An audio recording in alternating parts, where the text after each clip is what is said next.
How to create Amazon Jobs account.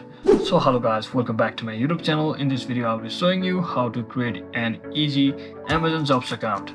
So first thing, just head over to any of your favorite browser and just search in for Amazon Jobs just like this.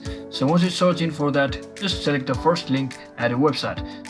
So once you select the first link, you will be heading over to this page, and if you haven't already logged in, just click on this My Career button over here right at the right section of your screen and click on this My Profile option just like this. So once you click on it, just wait for a few seconds and it shows you this page. So if you already have an account or a registered account, you can click on this login button always to directly log in with your login credentials.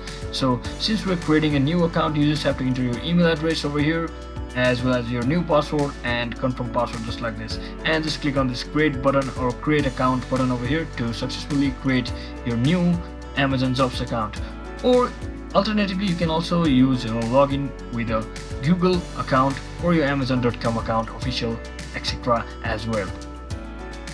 Once you fill up all of your details, login details, and click on continue, it should send you a verification code to your Gmail. You just have to copy and paste it over here and just click on verify, and just like that you will have successfully registered your account and into your Amazon Jobs official website. So that's it for today guys. I hope this video was helpful. If it was, don't forget to like and subscribe to the channel. See you on the next one.